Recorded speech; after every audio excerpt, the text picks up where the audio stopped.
Ok, entonces la clase de hoy día, para el tercero medio A y B, y el propósito de la clase, ¿cierto?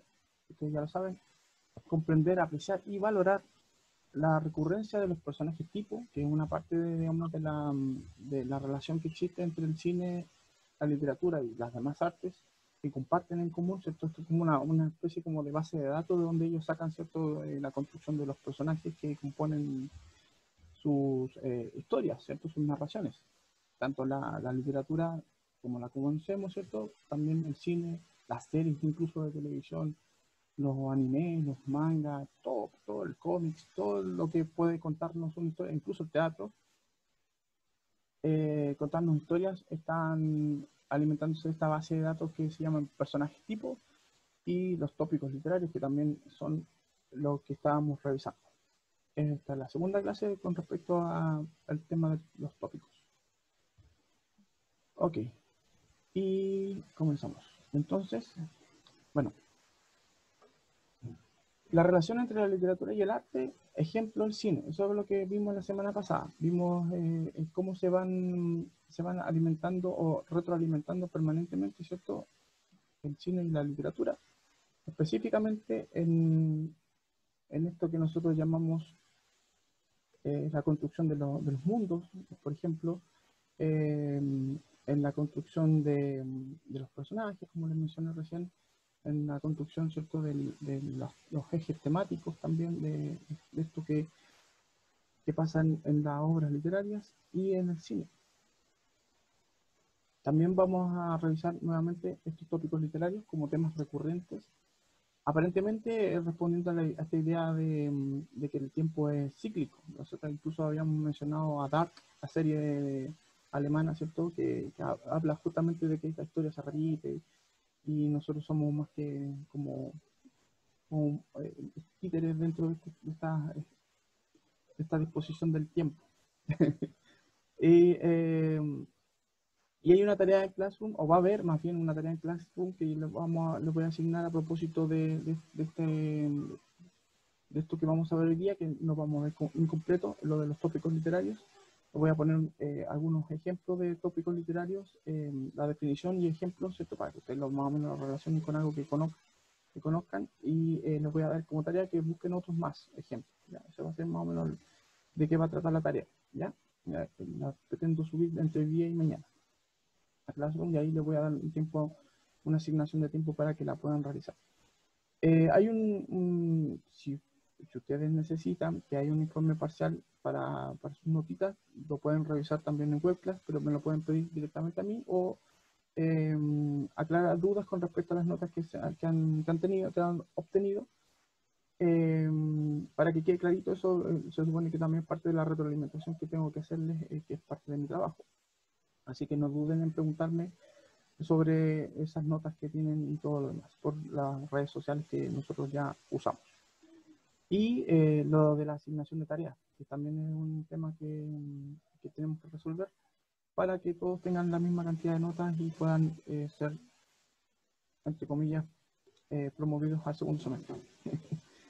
Ok. Ok. La pregunta que vamos a utilizar para abrir los fuegos hoy día es: ¿qué tienen en común? Fíjense en todas las cosas todas las imágenes que yo les voy a mostrar a continuación. Y después me pueden responder qué tienen en común. ¿Ya? Por ejemplo, no sé si han visto esta película. Se llama La Milla Verde. ¿Mm?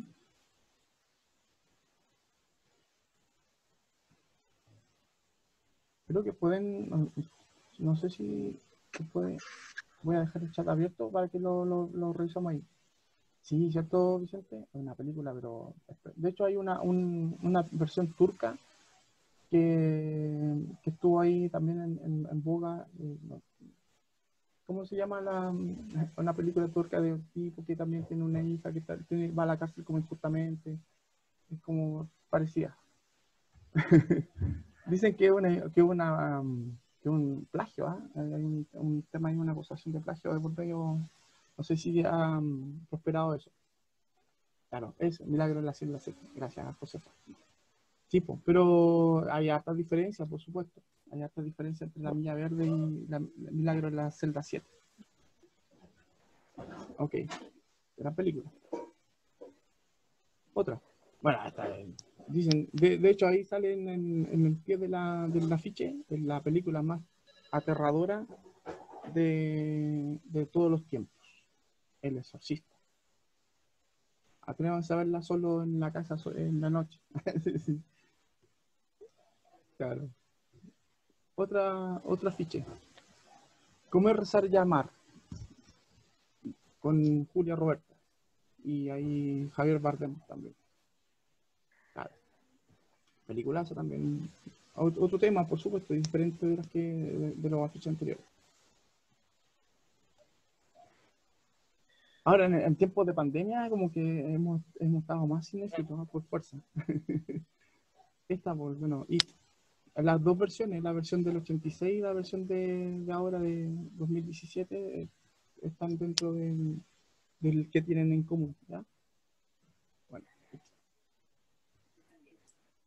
ahí me pareció, a propósito del análisis del afiche, y me gusta mucho eso de la iconografía. ¿El globo es translúcido o refleja a la persona que está mirando la ficha? Es como curioso eso, esa perspectiva. Ok. It o Eso. Otra película. Bajo la misma estrella. Una película, ¿cierto? También a propósito de tiempos modernos, de contemporaneidad, temas que son como recurrentes ahora, a enfermedades terminales, cómo se lucha contra eso, ¿cierto? ¿Cuál es la postura de vida frente a eso?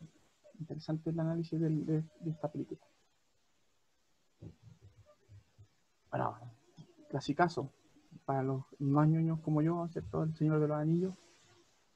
Todas las sagas del Señor de los Anillos, incluso el Hobbit, ¿eh? También, considerando también que posiblemente se haga una serie de esto. Claro.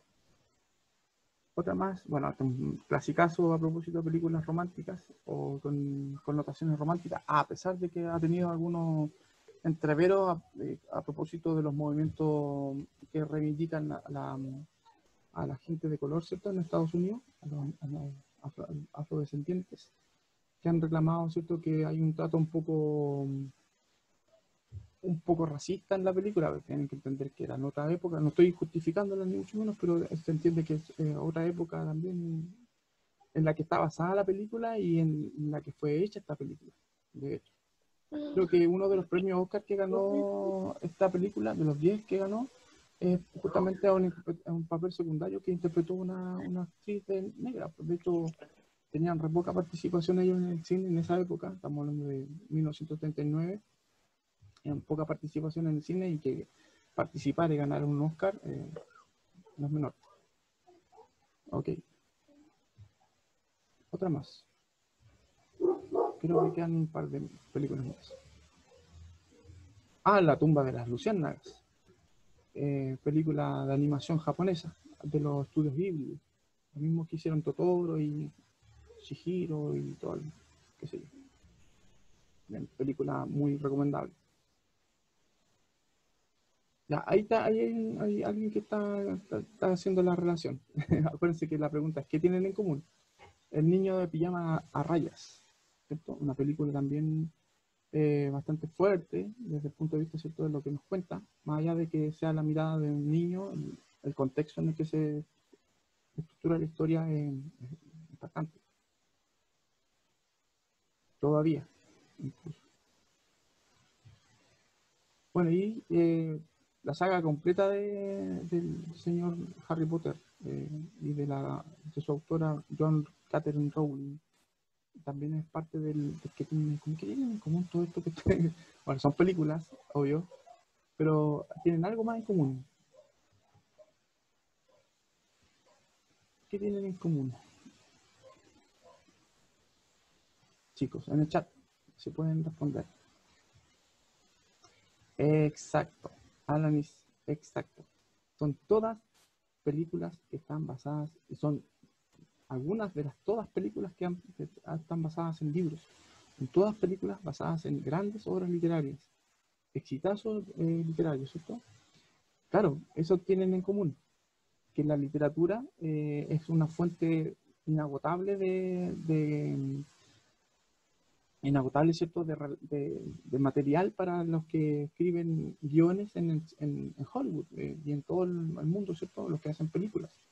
La literatura es un alimento permanente, ¿cierto? Para las mentes creativas detrás de las grandes películas que hemos visto. Estoy mencionando las más conocidas, por supuesto, porque hay muchas más.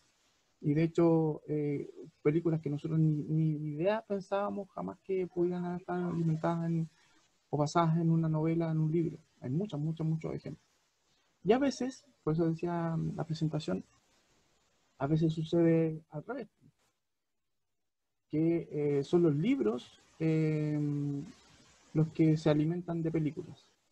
Como bueno, este es un libro también de autoayuda a propósito de mente empresarial y como esto ¿cierto? De crear gente exitosa, a propósito, ¿cierto? De mente como comercial, a propósito del análisis que se hace de la mente del personaje protagónico de El Lobo de Wall Street, eh, se saca, ¿cierto? Se saca las características, las nociones empresariales de este personaje, interpretado por Leonardo DiCaprio, ¿cierto?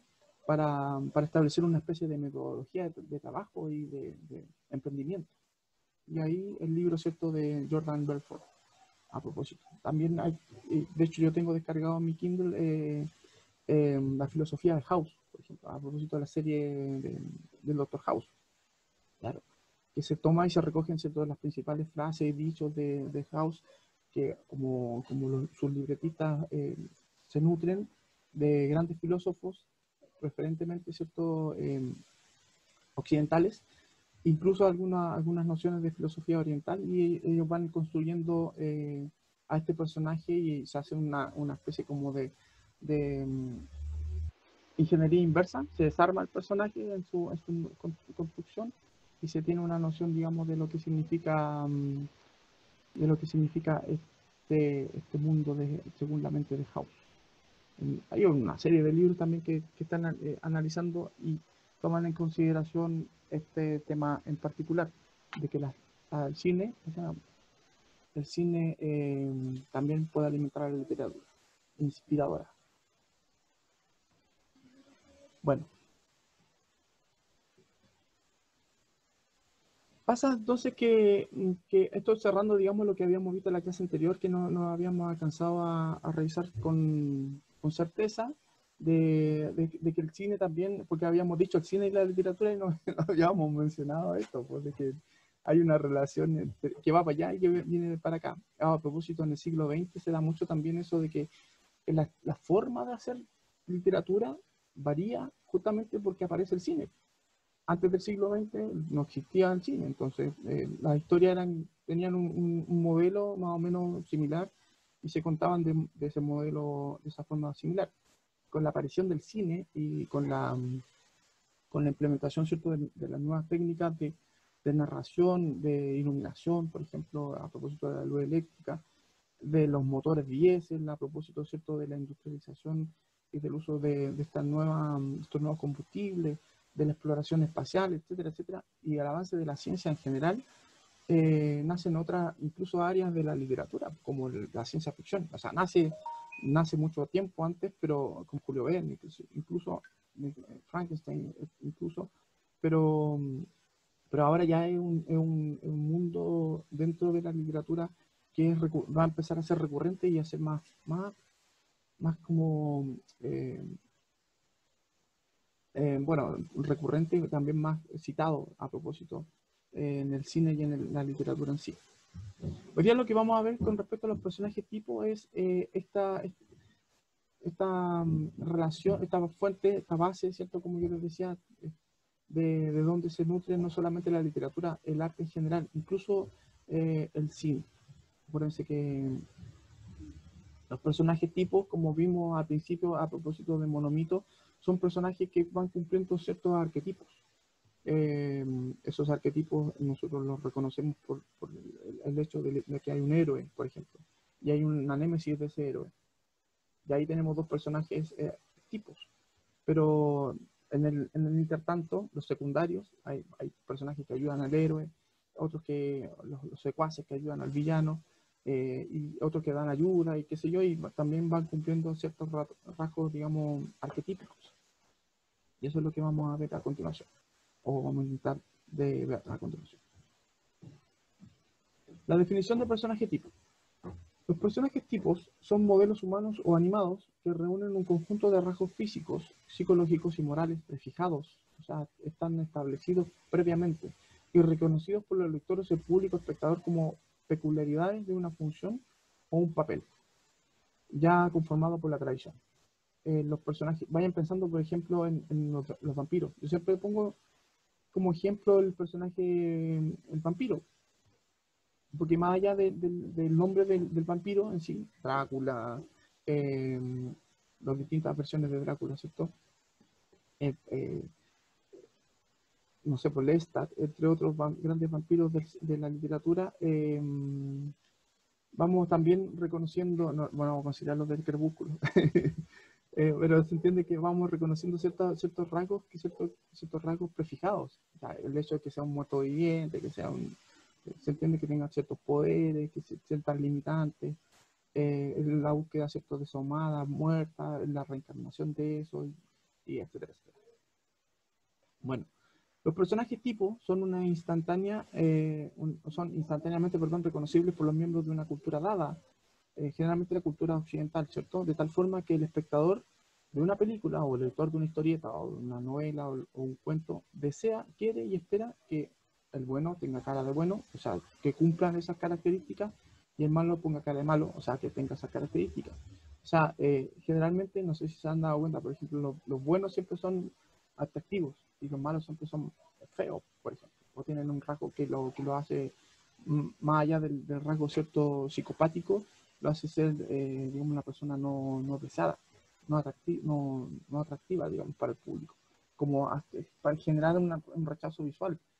A partir de ese rechazo visual se va entendiendo, ¿cierto?, que tiene esas características negativas, por ejemplo. O sea, juega eso. Ok. Dependen fuertemente entonces estos personajes típicos, los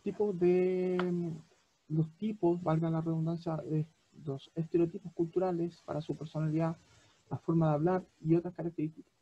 Debido a ello, un recurso frecuente, por ejemplo en la comedia, la parodia, es exagerar esos mismos rasgos. O sea, cuando nosotros vemos el Scary Movie o todas esas películas que están hechas para hacer burlas de películas, se toman esos mismos rasgos arquetípicos, esos mismos rasgos, ¿cierto?, estereotipados, y se exageran al extremo, ¿cierto?, de hacerlos ridículos. El tipo de este marca también figuras representativas de grupos sociales reducidos. También, a propósito ahora, justamente no sé si se han dado cuenta que en Netflix y en todas las plataformas de televisión, streaming, las series nuevas, por ejemplo, siempre tienen, ahora van incluyendo todos los grupos étnicos, ¿cierto? En todas las series, por ejemplo, siempre hay una persona de color, siempre hay una persona homosexual, gay o lesbiana, ¿cierto? Siempre hay un nerd o una persona como geek, como se dice más amablemente. Siempre hay un tipo, ¿cierto?, musculoso, que es como el tipo, ¿cierto?, el estereotipo del deportista. Está, ¿cierto?, también el torpe, el que genera humor, el que genera comedia, ¿cierto? El que hace distensión de la tensión, si es que hubiese en la historia que se cuenta, etcétera, etcétera. Siempre hay estos rasgos que aparecen aquí mencionados, pues el avaro, el seductor, el fanfarrón. Una actividad también, por ejemplo, en oficio, el bombero, por ejemplo, siempre un tipo así como valiente, así como que no le importa nada, su vida siempre la pone en riesgo, de un tipo grande, musculoso, qué sé yo. O la enfermera, una tipa bondadosa, dadivosa, generosa, qué sé yo, el ciego, etcétera, etcétera. También están por sus rasgos sociales, ¿cierto? Al medio que pertenece. El pícaro siempre es un tipo ladino que busca busca sobrevivir de alguna manera. Entonces, como el Aladín, ¿cierto? Un tipo que tiene que robar, pero no robar porque quiere hacerse rico, sino para comer o para sobrevivir. O el bandido, el delincuente, el narcotraficante, a propósito que está muy también de moda eso de las series basadas en narcos, ¿cierto? Etcétera, etcétera, etcétera. Ahora, las grandes historias también trascienden a eso, y esto lo hace interesante a propósito. Trascienden a propósito de los Simpsons, que está construido a propósito, justamente en base a muchos estereotipos. Esto de trascender a estos personajes arquetípicos y mostrar personajes nuevos o con cierta frescura en la interpretación también es a propósito, digamos, de marcar este presente. O sea, existe la posibilidad, si yo como realizador, como escritor o como director de cine, lo que sea, quiero hacer una película, tengo la opción de crear personajes nuevos o de retroalimentar mis personajes a partir de los estereotipos. Ahora, ¿cuál es la ventaja en el sentido desde el punto de vista del espectador? Que un personaje estereotipado permite entender básicamente cómo funciona la mente de ese personaje y no genera tanto enigma, ¿cierto? O tanta incomodidad. Es más fácil de entender la historia también. Ahora, hay un micrófono abierto, chiquillo. Oye, tú no sabes cómo se juega. Gracias. En el sentido, digamos, de que también el hacer lo contrario, de no utilizar estos personajes estereotipados, nos permite a nosotros como lectores mantener una concentración diferente o una preparación diferente con respecto a lo que se nos está contando. Bueno. Ok, vemos los ejemplos. Para que los ejemplos ellos van a entender de qué estoy hablando. Bueno, esto a propósito de relación intertextual, está muy vinculado con el ámbito, ¿cierto?, de la intertextualidad. A propósito de cerveza. Estoy tomando té por si acaso, no se pasen por ahí. Ya, ok. Homero Simpson, Pedro Picapiedra y Peter Griffin. Tres personajes que que pertenecen a universos animados diferentes, pero que tienen rasgos en común, que son los estereotipos. Ciudadanos promedio, estadounidenses, a eso me refiero, ¿cierto? Pertenecen a un grupo etario de mediana edad, entre 35. Homero Simpson tiene 38, sino está a punto de cumplir 40 siempre. Peter Griffin estaba pasado los 42, los 42 y Picapiedra me da la impresión de que también es como de mediana edad. Asemeja ese rango etario, ¿cierto?, de una persona de mediana edad. Todos son trabajadores asalariados, son obreros. Homero de una planta nuclear, Pedro Picapiedra, ¿cierto?, de una cantera de piedras, y Peter Griffin en una cervecería. Los tres son padres de familia, son como los que proveen, ¿cierto?, al hogar. Tienen una esposa, obviamente, que son dueñas de casa y cumple con ese estereotipo de una familia a la antigua, por supuesto, de que la mujer se queda en la casa y el hombre trabaja. Y tiene ciertas ventajas sociales con respecto a eso. Y en base a esas ventajas sociales, ¿cierto?, se nos muestran sus deficiencias, por su necedad, son algo estúpidos, ¿cierto? A pesar de eso, son bonachones, son personas buenas, no son malos, ¿cierto? Aunque cometen estupideces, no lo hacen, digamos, con dolo. Todos comparten, por ejemplo, esto del sobrepeso, evidente, y son buenos bebedores, jugadores, bebedores, amigos de los amigos, ¿cierto? Esa onda.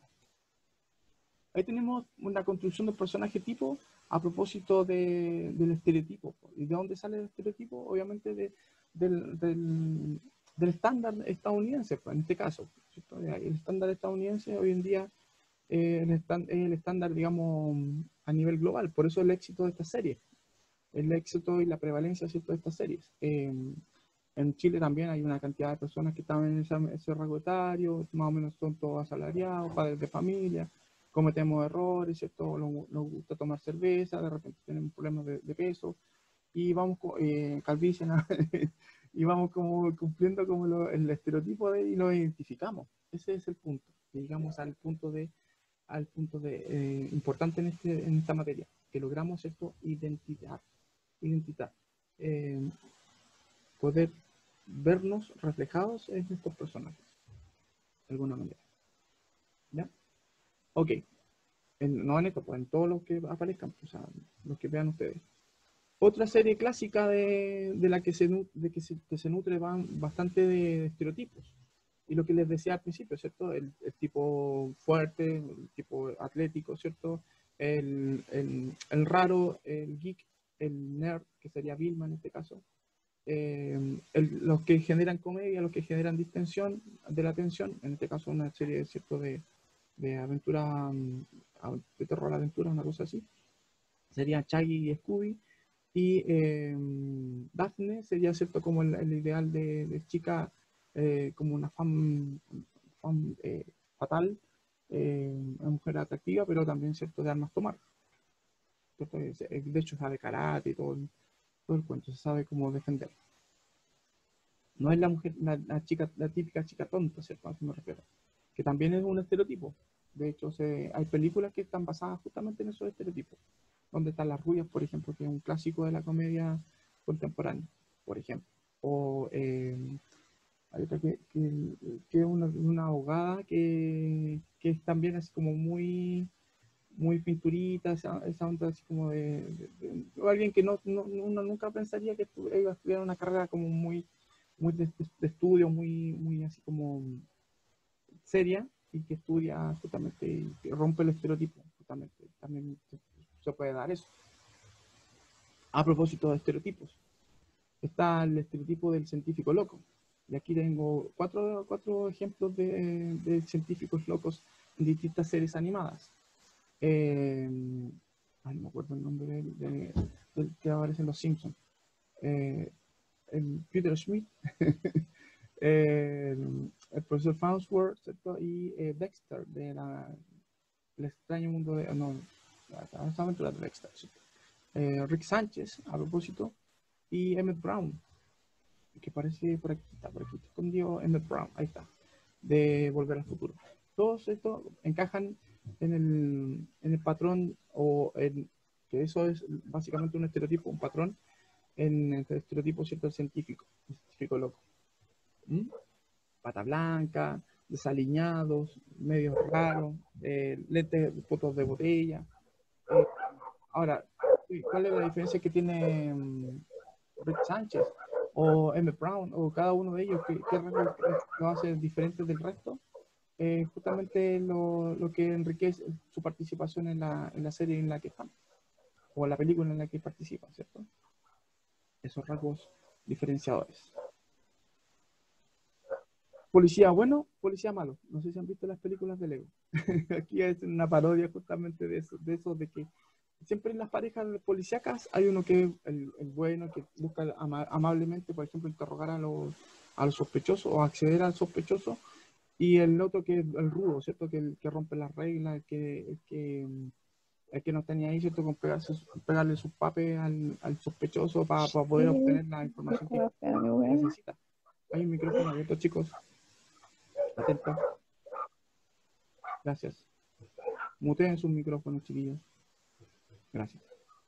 Aquí, por ejemplo, bueno, la Rush Hour, o Pareja Explosiva en los subtítulos, ¿cierto? Latinos. Los suplentes o los policías sustitutos, una cosa así se llama la película en Latinoamérica, está en Netflix. Arma Mortal, toda la Arma Mortal. Ahí Mel Gibson, el que hace de policía rudo, ¿cierto? The Nice Guy, a propósito también, una película de policía bueno, policía malo. Bad Boys, también, policía bueno. Siempre el policía bueno es como la versión humorística del policía malo, ¿cierto? ¿Entiendes? Starkey Hutch, que es una serie clásica, ¿cierto? A propósito de esta misma premisa estereotipada. También hay excepciones. Por ejemplo, La Roca.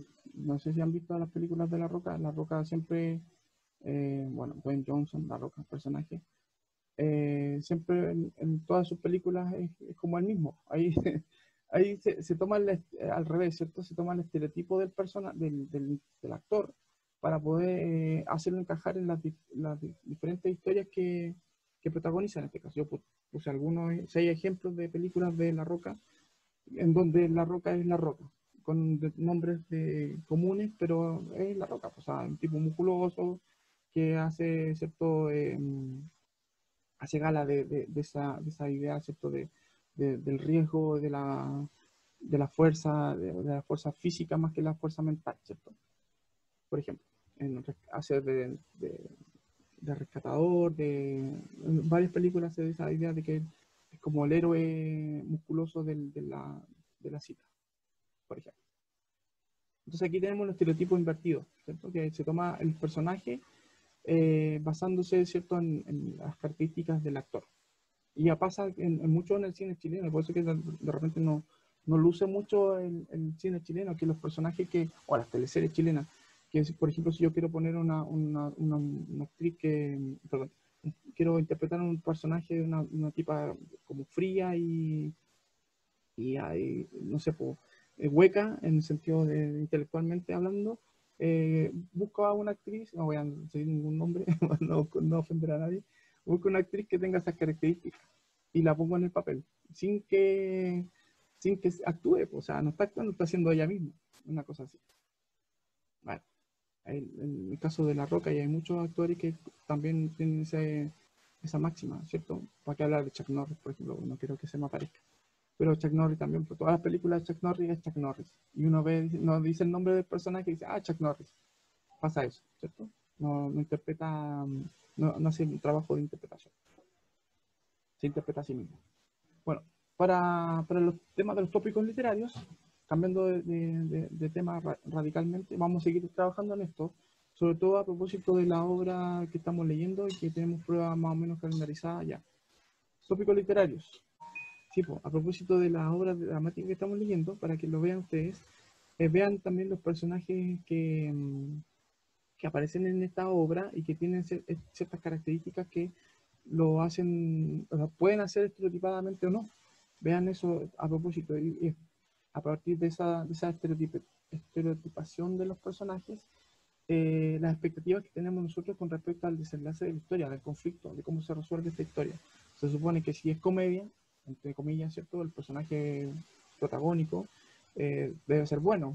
Entonces, bueno, pero con unas nociones, digamos, de la realidad diferentes de las que nosotros conocemos, y eso lo lleva al error, por ejemplo. Y ahí ustedes van a encontrar si es drama, etcétera, etcétera, ¿cierto? O si es tragedia, etcétera, etcétera.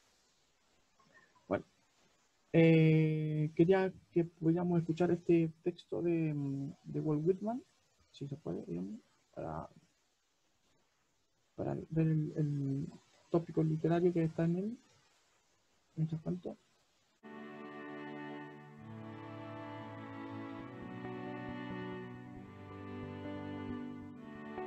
No dejes que termine el día sin haber crecido un poco, sin haber sido feliz, sin haber aumentado tus sueños.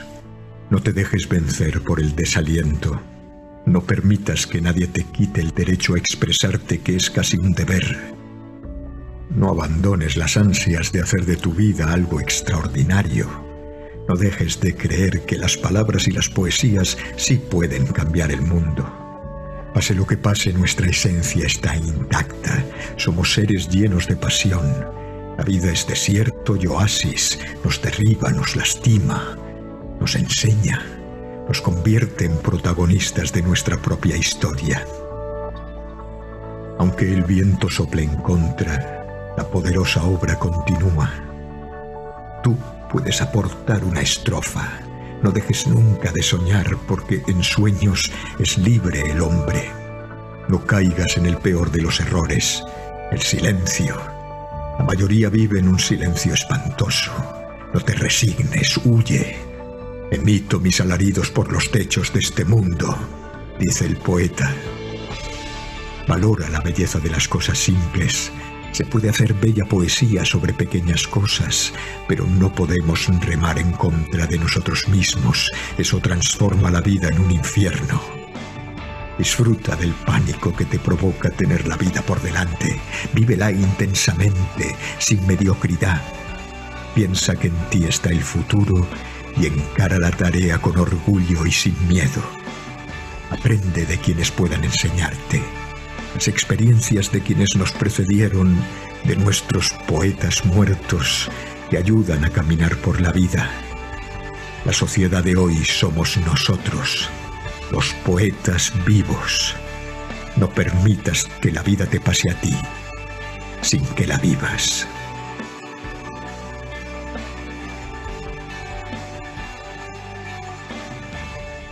Los poetas muertos.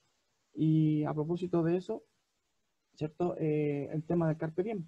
Entonces yo les quería, claro, que escucharan el poema para que se sintieran, digamos, el mismo llamado que recita, ¿cierto?, el profesor a sus alumnos en la película,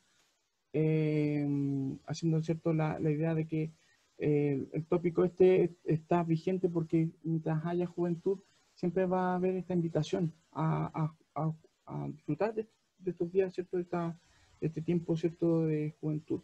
Eso es el Carpe Diem. De eso se habla, ¿cierto?, el poema de Walt Whitman a propósito de este tópico literario. Entonces el Carpe Diem es una invitación al goce del tiempo, de la juventud específicamente, porque la vejez está a la vuelta de la esquina. Y se relaciona con otros dos tópicos literarios que son más o menos lo mismo, pero tienen algunas diferencias pequeñitas, ¿cierto?, en el sentido. El Cólico Pico Rosae, que se refiere, ¿cierto?, a las mujeres, a aprovechar, ¿cierto?, su juventud, su belleza, y el Fuit irreparable tempus, ¿cierto?, que es el tiempo irremediablemente se escapa, se nos va como dice la canción de Padre Richard, como el agua entre las manos, como el agua entre los dedos. Y está otro tópico literario que a propósito yo lo relaciono, o lo estoy relacionando con la pintura, que son estos paisajes idílicos, ¿cierto? Estos paisajes bellos que evocan el amor, de alguna manera, o que se relacionan con el amor. El paisaje, ¿cierto? Por ejemplo, en la película Avatar, donde prima, ¿cierto?, un escenario, o Pocahontas, ¿cierto?, que prima un escenario como bucólico, como de campo, de bosque, de ríos, y un paisaje natural que llama la atención por la belleza. Y este también es un tópico literario, se llama locus amoenus, o lugar agradable, que también es recurrente, o sea, como tópico, ¿cierto?, como escenario, en el que se construyen estas historias, generalmente historias amorosas.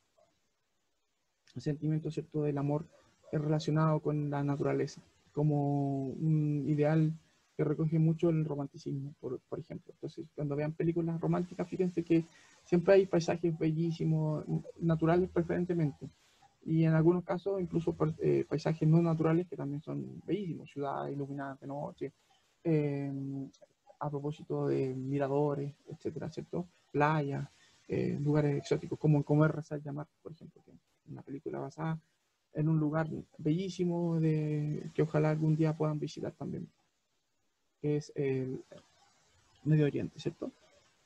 Ok, les recuerdo entonces el libro, que es un solo libro, que tiene estos dos nombres, es Doña Rosita la Soltera o El Lenguaje de las Flores. Puede que aparezcan otras obras dramáticas, como las obras dramáticas son cortitas, ¿cierto? Para ahorrar libros, aparecen, ¿cierto?, una o dos obras diferentes, pero la que estamos leyendo se llama Doña Rosita la Soltera o El Lenguaje de las Flores, ¿ya? De Federico García Lorca. Ahí está Federico García Lorca, para que lo conozcan, dramaturgo español, fallecido en el 36. Para ir cerrando, entonces, ¿qué aprendimos hoy? Bueno, lamentablemente lo del poema de Walt Whitman que queda pendiente, voy a ver cómo lo encajo, digamos, para la próxima clase, cómo lo meto ahí en la presentación, para que lo escuchemos, lo veamos y entendamos, digamos, qué es el Carpe Diem también, con un ejemplo más vívido de la poesía. Aprendimos, ¿cierto?, a propósito de la relación entre la literatura y otras formas de arte que se entiende como una simbiosis, o sea, una retroalimentación. La literatura necesita tanto del cine como el cine hoy en día tanto de la literatura para poder ser. ¿cierto? Los tópicos literarios, hoy día vimos por lo menos 2 y avanzamos, ¿cierto?, hacia una tarea que van a poder reconocer otros más. Los que están pendientes de tareas y de pruebas, ahí atentos, porque van a haber fechas, ¿cierto?, para que ustedes puedan dar esos controles y tareas atrasadas. ¿Ya? Los que están en desarrollo, por favor, háganlo. Vean las invitaciones que se les envió a propósito de Classroom a su correo electrónico para que puedan hacer sus tareitas que están colgadas ahí en diferenciado, y a partir de hoy día, vamos a ver si la puedo hacer hoy día mismo, la de lenguaje común. Ya, eso sería entonces, chiquitos. Lamento lo del inconveniente del poema, para que lo rectifiquemos después. Y, sí. Mi correo electrónico, bueno, ustedes saben, mis redes sociales disponibles 100% todo el rato. No hay drama. Chiquillos, no se diga más. Les dejo entonces hecha la invitación para que se conecten y estén permanentemente ahí atentos a las tareas. Cuídense mucho, chicos. Estamos en Lora. Chau, chau.